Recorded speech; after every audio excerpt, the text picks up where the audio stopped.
Hello. Today I'll be teaching Messi the different punctuations. So first we have commas, and there's 6 uses for them. The first use is to separate items of a list. It will go between each item, like item 1, comma, item 2, comma, item 3, comma, and item 4. Um, we can also use semicolons to separate items of a list, but in order to do this, the items themselves have to contain commas. There has to be like a title, comma description, then semicolon, title, comma description, and then semicolon, title, comma description, so on and so forth. The second use is to join two full sentences with coordinating conjunction, right? So for an example, John plans to skip her SAT homework this weekend and face the consequences on Monday. This would have a comma before and because there's a coordinating conjunction. And the coordinating conjunctions are fanboys, which is for, and, or, but, or, so, yet, so. The third use is to join a dependent clause with an independent clause. However, the comma depends on location of the independent clause. If the independent clause comes before the sentence, you must use a comma. You have to. If a dependent clause comes after the independent clause, if the dependent clause comes after the independent clause, then you might use a comma. You use a comma if the ending, you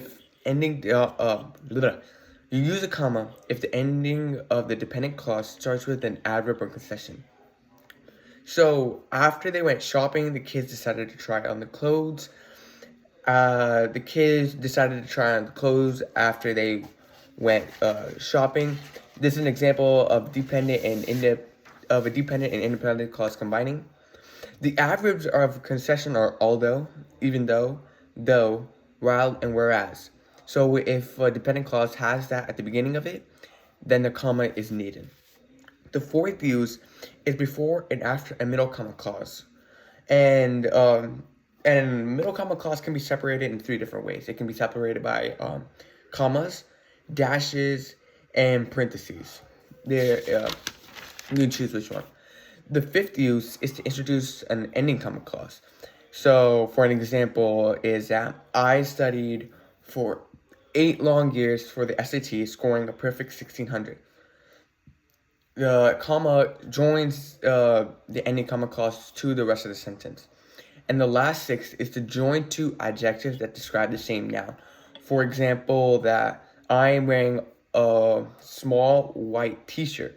The small and white describe the t-shirt I'm wearing, so we use a comma to split them. Now we'll move on to the colon. To use a colon, there must be a full sentence before the colon. So the first use is to enter a list with no introductory phrase to the list. So like no for example, or no such as, or no including. So like there's no introductory phrase to the list. You just get straight into the list. The second use is to add information at the end of a sentence about an idea from the sentence.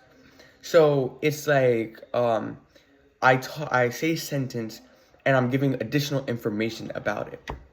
Now we'll move on to the dash. The first use of the dash is before and after a middle comma clause. That was the first use. The second use is to add information at a full sentence about some idea of the sentence. However, the information is quite shocking. So a good example would be that I studied the entire summer for the SAT, but I only scored an 800. So it's kind of shocking that I scored an 800 after I prepared the entire summer. That's when you would use a dash. Now we will move on to a semicolon. To separate the items of the first use is to separate the items of a list if the items themselves contain a comma, which is what I said earlier about a comma. And the second use is to join full sentences without the use of a coordinating conjunction. Lastly, apostrophe. The first use of an apostrophe is to produce a contraction, which is the joining of 2 words, like it is to it's and would not to wouldn't. So we contract them to make it 1 word. The second use for an apostrophe is to show possession, like how do I? Yeah. So the second use is to show possession, like if and moving on, if the if the word does not end in s, you use an apostrophe S, like cars to cars.